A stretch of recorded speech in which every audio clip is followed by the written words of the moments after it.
Hey guys, welcome है आप सभी लोगों को मेरे चैनल पे। मैं हूं शुलता। आज मैं आप लोगों से शेयर करने वाली हूं जब भी बेबी बच्चों को वायरल फीवर होता है या फिर मतलब फ्लू वगैरह अभी जो भी चल रहा है वो अगर हो जाए तो कैसे आप जल्दी से ठीक कर सकते हो और क्या क्या कर सकते हो।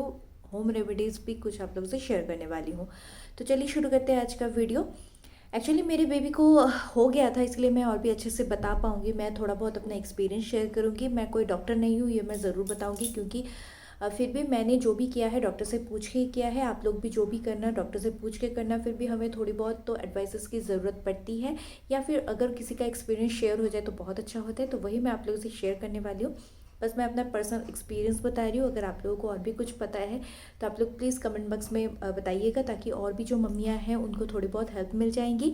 एंड थोड़ा सा मतलब सहारा भी मिलेगा कि हाँ, मैं ऐसा भी ठीक कर सकती हूँ और ये होता भी है कुछ सिम्टम्स वगैरह। वही मैं आप लोग से शेयर करने वाली हूँ।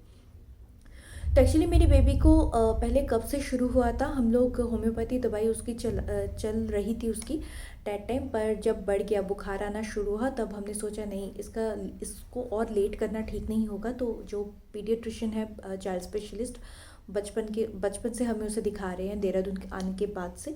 तो हम उनके पास ही चले गए और उन्होंने कहा अभी फ्लू हो रहा है तो रिस्क लेना ज़रूरी नहीं है। तो इसीलिए डॉक्टर ने पहले ही जो भी दवाइयों की ज़रूरत पड़ेगी, जैसे फ़ीवर की दवाई, एंड ऑल्सो अगर फीवर बढ़ जाए, बहुत ज़्यादा टेम्परेचर हो, उस टाइम पे क्या देना है, एंड खांसी की दवाई, जो भी एंटीबायोटिक है वो सारे हमें बता दिए थे। हम लोगों ने वहाँ से ले लिया। मैं दवाइयों के नाम नहीं लूँगी, क्योंकि दवाइयाँ हमें डॉक्टर से पूछ के ही देनी चाहिए। और जो भी नॉर्मल फीवर की दवाइयाँ होती हैं, वॉमिटिंग दवाई होती है, एंड ऑल्सो खांसी की दवाई, ये हमारे घर में हर टाइम रहनी चाहिए। अगर नहीं होती है तो डॉक्टर से पूछ के आप घर पे रख लीजिए, क्योंकि कब क्या ज़रूरत पड़ जाए। पर फिर भी जब भी आप बच्चों को देने की ज़रूरत हो, डॉक्टर को कंसर्न कीजिए। व्हाट्सएप या फ़ोन नंबर पास रखिए अपने, क्योंकि रात को क्या हो जाए तब आप कहाँ पे जाएंगे, कहाँ दौड़ भाग करेंगे। और ये बहुत ज़रूरी होता है बच्चों के डॉक्टर का नंबर आपके पास हो, तो आप उनसे ज़रूरत पड़े तो बात कर सकते हैं। तो हम लोगों ने वो दवाइयाँ ले ली थी, एंड प्रिस्क्रिप्शन लेकर आए। ट्यूसडे नाइट को उसे बुखार आया था, मिडनाइट को। हम वेनेसडे को सुबह ही चले गए थे। लकीली डॉक्टर भी थे, तो जो भी दवाइयाँ है दे दी थी। हम दवाइयाँ शुरू कर दी थी, और डॉक्टर ने कहा ज़रूरत पड़े तो नेबुलाइज़र भी देना चाहिए। तो नेबुलाइज़र भी हम लोगों ने शाम को ही घर पे मंगा लिया था, मतलब मेरे हस्बैंड लेकर आ गए थे। तो दवाइयाँ उसकी चल रही थी, एंड जो भी डोसेसेस हैं वेट के हिसाब से ही देते हैं। तो वेट चेक कराना भी बहुत ज़रूरी है, क्योंकि बच्चे का तब क्या वेट है उसी हिसाब से ही हमें उसको दवाई देनी है।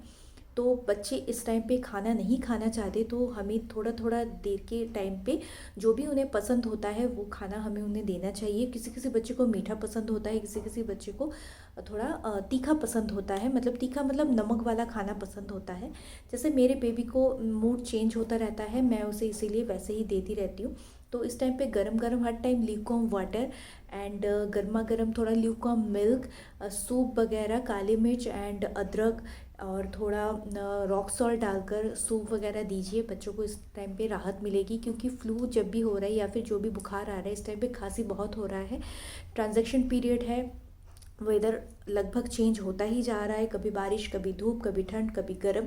तो इसीलिए इस टाइम पे सूप देना बहुत ही ज़रूरी है। वेजिटेबल सूप दीजिए, टोमेटो सूप दीजिए, उसमें थोड़ा जो सीजनल वेजिटेबल्स है वो मिलाइए। एंड फ्रूट्स भी बहुत ज़रूरी है, विटामिन सी के हिसाब से फ्रूट्स दीजिए। पर हाँ, सूप में थोड़ा काली मिर्च और रॉक सॉल्ट ज़रूर मिलाइए। लहसुन दीजिए, उसमें लहसुन शरीर को गर्म रखेगा और खांसी से भी दूर रखेगा, जो काली मिर्च है। और हनी, जिंजर का रस, जो होम रेमेडीज़ है, जिंजर का रस एंड हनी मिलाकर चम्मच से थोड़ा सा बच्चे को दीजिए, तो खांसी में राहत मिलेगी। एंड लेमन एंड हनी का जूस भी आप 20 सेकेंड के हिसाब से गर्मा गर्म थोड़ा सा करके 20 सेकेंड गर्म करके उसे दीजिए।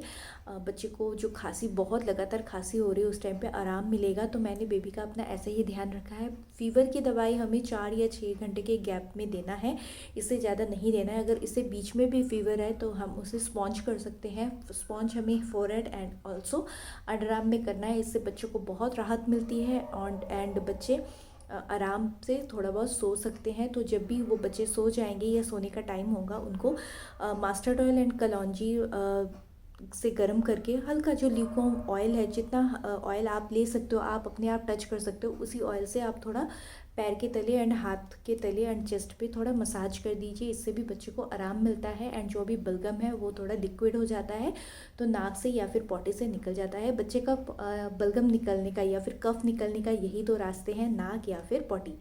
तो अगर ये दोनों ठीक रहे, इसलिए खाना बहुत ज़रूरी है ताकि पॉटी भी ठीक टाइम से हो, एवरीडे पॉटी आए, ताकि जो कफ है वो निकलने का रास्ता उसे मिल जाए एंड ऑल्सो उसे बच्चे को भी, बेबी को भी थोड़ा बहुत एनर्जी मिले। एनर्जी बूस्टर की बहुत ज़रूरत है। इस टाइम पे बच्चे खाना नहीं खाना चाहते क्योंकि उन्हें अच्छा नहीं लगता, कुछ गले में ठीक नहीं लगता। मतलब हमें भी जब बुखार आता है सब कुछ कड़वा कड़वा लगता है, तो खाना वो जैसे उनके मन का पसंद है वैसा ही थोड़ा बहुत हेल्दी न्यूट्रिशंस उन्हें देना चाहिए।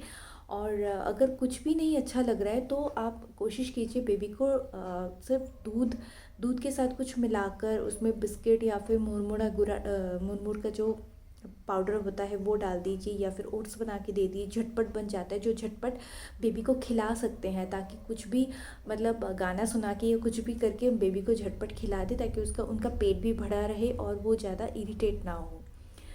तो ऐसे ही मैंने अपने बेबी का ध्यान रखा है। बस ये टाइम जल्दी से चला जाए और बेबी के पास ज़्यादा से ज़्यादा टाइम रहिए, ताकि बेबी